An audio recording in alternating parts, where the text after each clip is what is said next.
Esse assunto é imperdível. Quem nunca passou ali por um efeito sanfona? Você perde peso, tem várias conquistas, sente os benefícios, mas de repente meses passaram e muitas vezes você ganhou todos esses quilos, às vezes ganhou até um pouquinho mais. Então, para entender sobre esse assunto, a gente convidou o Dr. Marcelo Lima, nutrólogo, mais uma vez. Bem-vindo. Obrigado, Carol. Prazer te receber, doutor.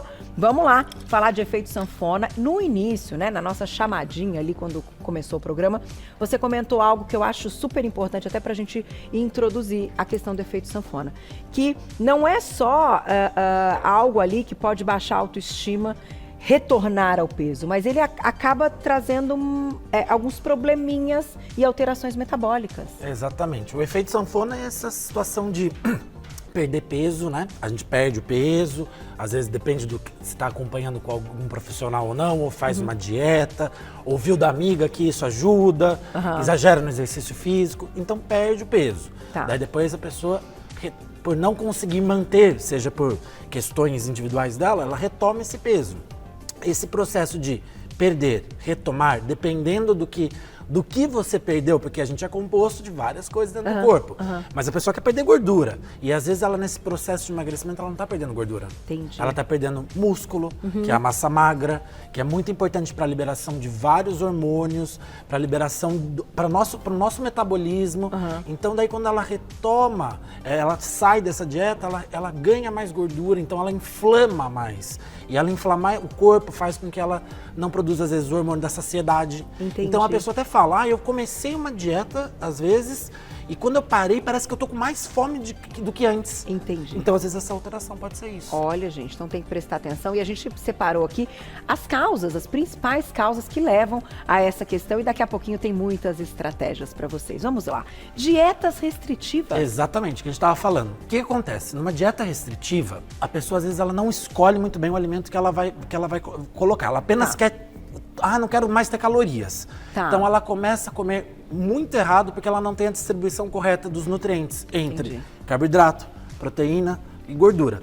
E o que acontece? Muitas dietas restritivas, a pessoa para de comer proteína. Então quando ela para de comer proteína, ela não vai fazer massa magra.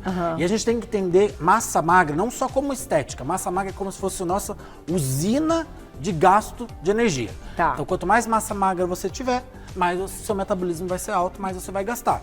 Então, se você entra numa dieta restritiva, onde você está com pouca proteína, você já está se prejudicando. Porque você vai começar o quê? Quebrar seu músculo, vai diminuir seu metabolismo. E toda vez que a gente retira nutrientes, o corpo tem um rebote porque ele precisa, então ele cria mais fome, né? Ele é como se ele falasse assim, tá faltando alguma coisa aqui. Então ele começa a falar, eu preciso de mais alimento, preciso de mais alimento. Tá. E aí às vezes não tá balanceado. Então, temos que comer menos calorias para conseguir esse emagrecimento? Tem, mas tem que ser bem distribuído e não com restrição.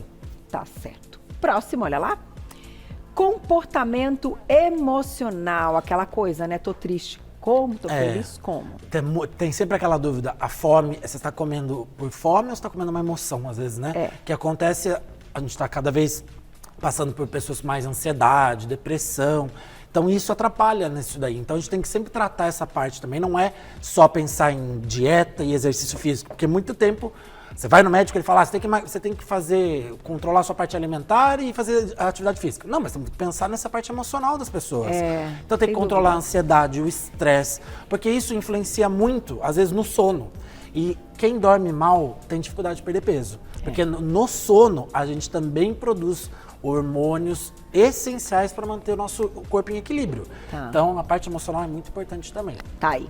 Próxima causa.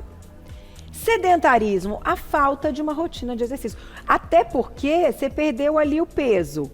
Aí, enfim, não dá pra ficar baixando mais as calorias, não é isso, doutor? Exatamente. Tem que ter algo que facilite essa queima pra gente poder comer um pouquinho. Da mesma forma que tem a parte que a gente restringe ali conta as calorias, para ser mais específico, vamos contar de uma maneira organizada, com acompanhamento, a gente tem que pensar no que pode fazer, mas gastar. Então o exercício entra como um fator fundamental. Tá. Mas tem que tomar cuidado também com o exercício, porque o exercício, às vezes, a falta dele completa, mas também pensar também como você está fazendo o exercício. Tá. Às vezes a pessoa está lá naquele foco do querer emagrecer, que é só fazer aeróbico.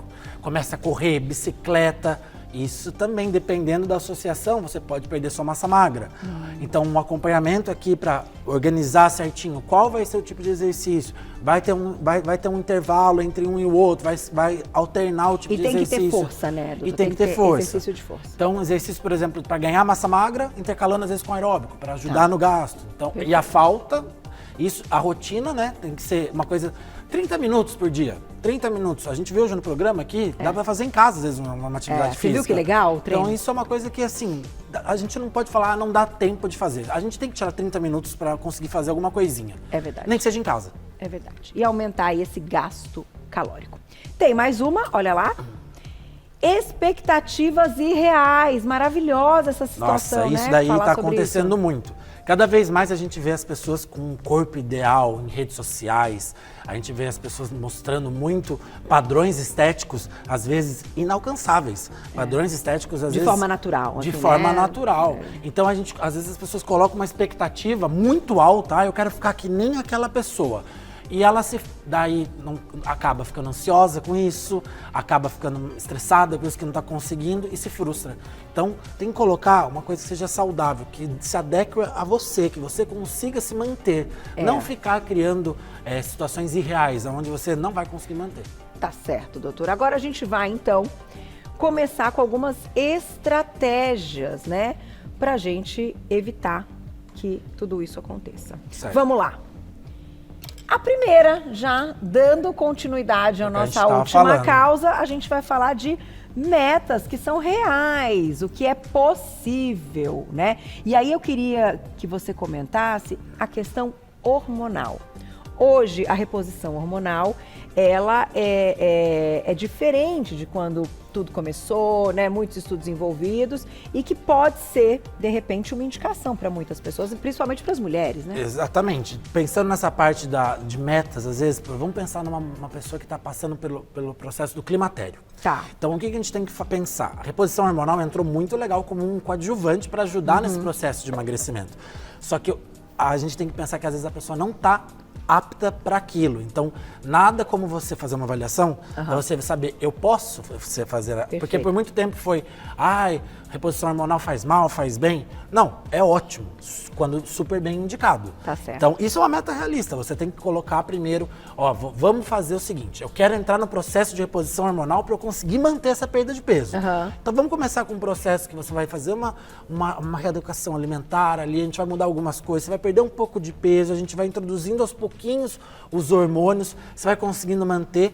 Isso ficou real, isso ficou uma coisa plausível de fazer. Tá. Não pensar já, o hormônio ajuda, então já vai entrar com ele. Não, isso você já está indo no irreal de novo, já está pensando, encurtando o caminho. Tem que ter, a dieta é a base, né? Exatamente. É o que a gente consome, a alimentação é a base.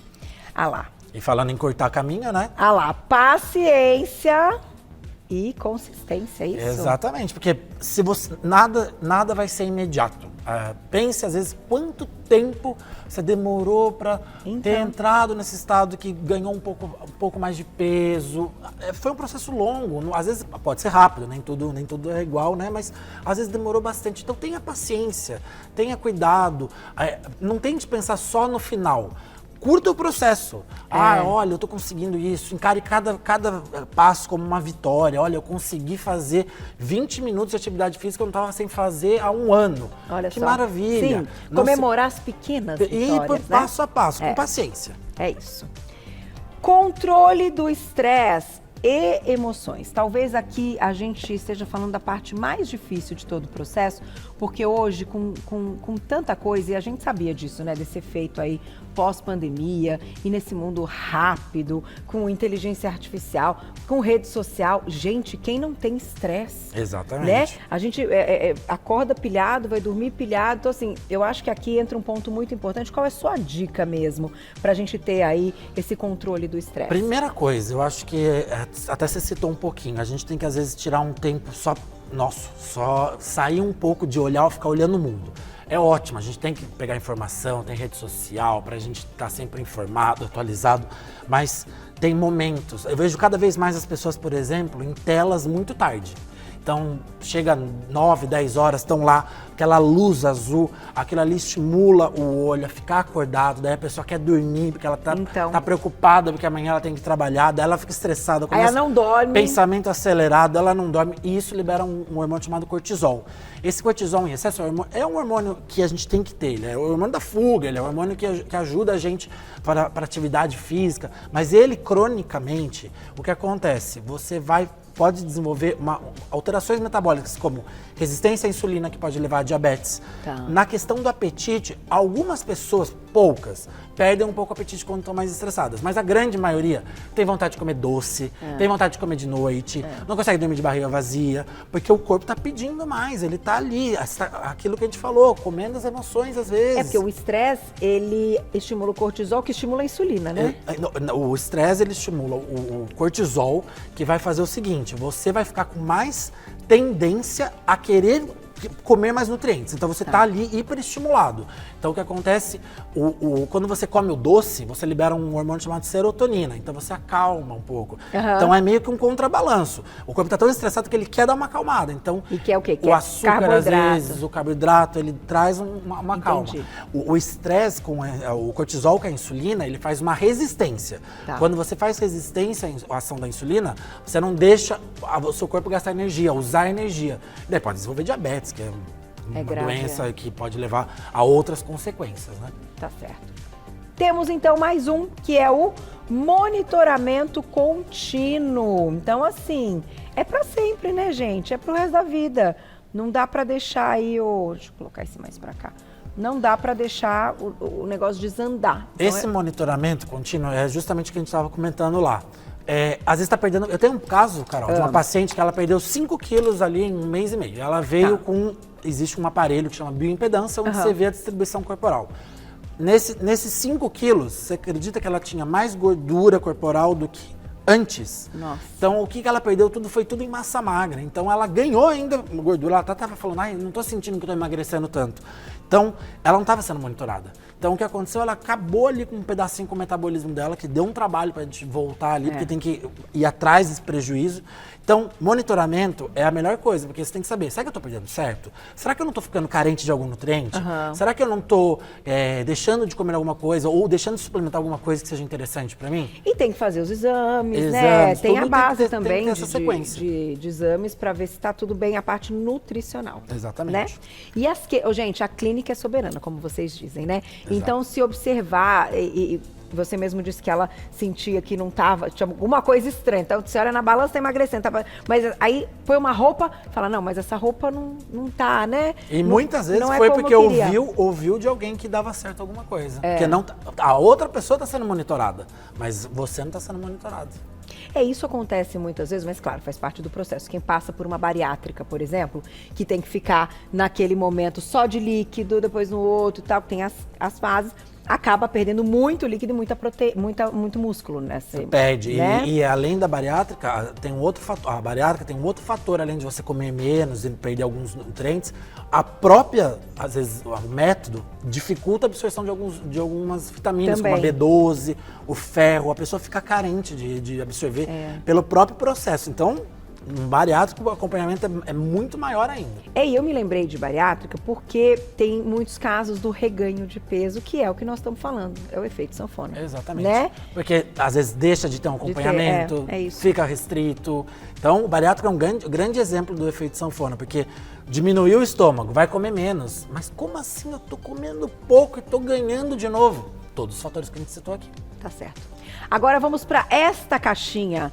Então, ali, estratégias, né, pra gente reverter se você tá passando por isso. Agora, você emagreceu, você não vai passar por isso, vem ouvir essas dicas, como evitar o efeito sanfona. Então, a primeira tá aqui, acompanhamento profissional. Gente, faz toda a diferença, né? Aqui tem que ter o acompanhamento. Aqui, desde a parte do exercício físico, eu gosto de citar que é legal ter um acompanhamento, alguém que monte como vai ser sua rotina de atividade física, às vezes do mais simples até o mais elaborado, mas pelo menos alguém que te oriente, que dê um jeito. Depois a parte nutricional, um nutricionista que oriente também como vai ser suas refeições, a distribuição, veja o que funciona para você, evitar essas coisas, não vou comer mais isso de jeito nenhum, porque Porque isso leva ao abandono de dietas, isso é fato.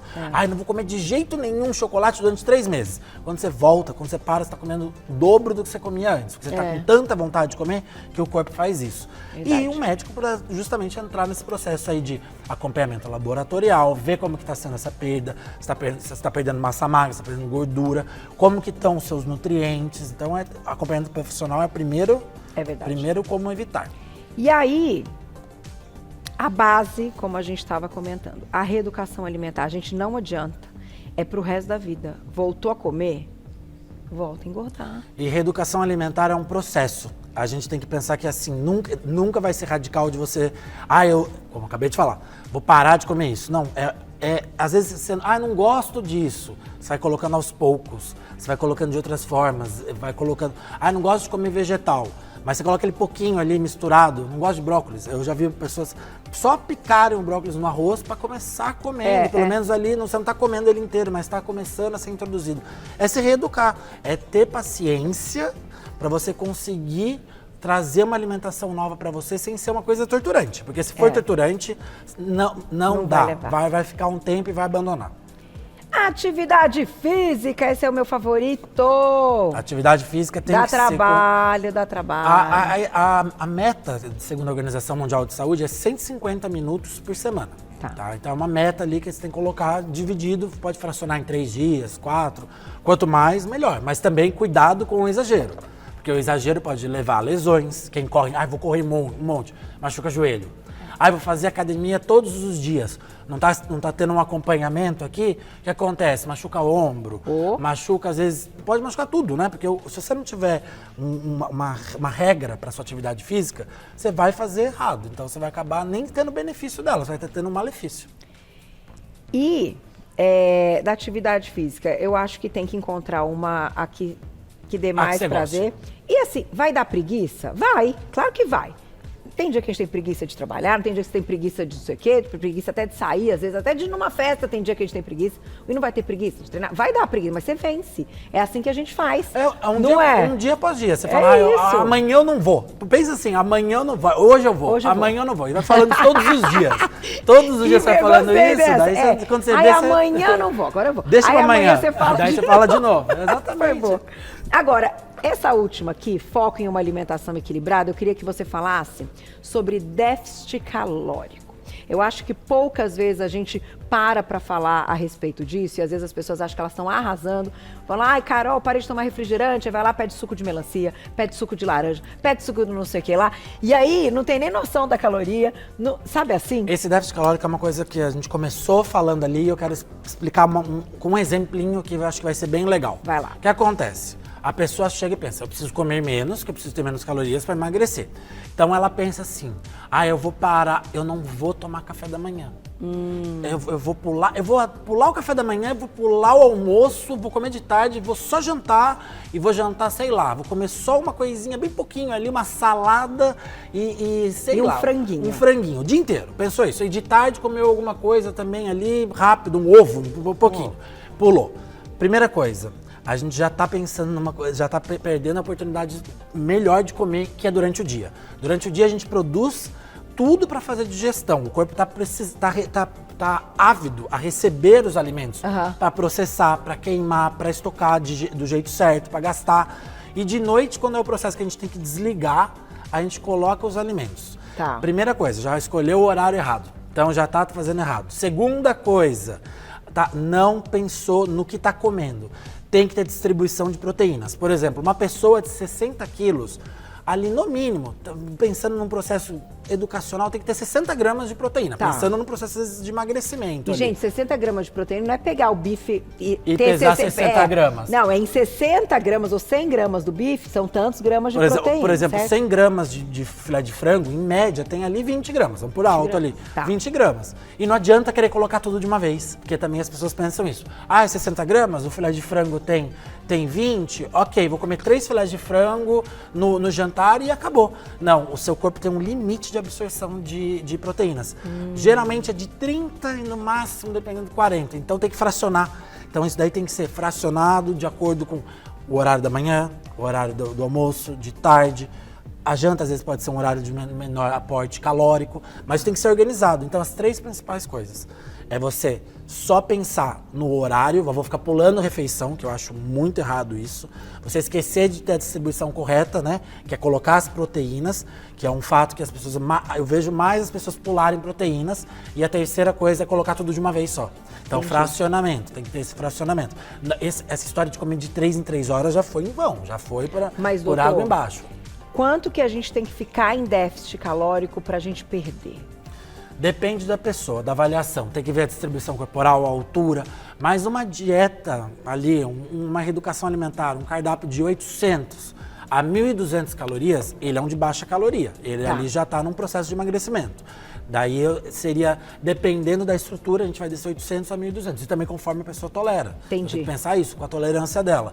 Mas mais importante do que às vezes até a caloria, é quando você pode até aumentar um pouquinho a caloria, colocando um pouco mais de proteína. Porque a proteína, ela queima muito mais fácil do que o carboidrato. Então tem que pensar, às vezes você aumenta um pouquinho a caloria, mas você muda o nutriente que você está colocando mais ali. É estratégia, né, doutora? É estratégia, tem que ser envolve individual cada um. Tem que ser olhado para a pessoa, ver como que é a rotina dela, como que ela tá na questão alimentar, como que ela se adapta bem, o que que ela tolera, o que que ela não tolera e criar um plano individualizado. O que muitas vezes é inegociável, aquilo assim, doutora, eu vou fazer tudo direitinho, mas isso aqui eu não consigo tirar, do tipo, né? Então vamos organizar. Vamos organizar para isso estar, porque senão a pessoa vai se frustrar, cara. Ela vai ficar tão frustrada que na hora que ela deslizar uma vez, ela vai falar, eu vou abandonar porque eu não dou certo, eu não consigo. É aquele exemplo da pessoa que fala, mas eu preciso de um docinho, mas vamos ver quanto então? Então você pesa, vamos ver o horário. Às vezes com uma sobremesa. Então, não vai sumir, não ser restrito, não ser radical. E as pessoas que bebem, eu queria fechar falando do refrigerante, que bebem o refrigerante,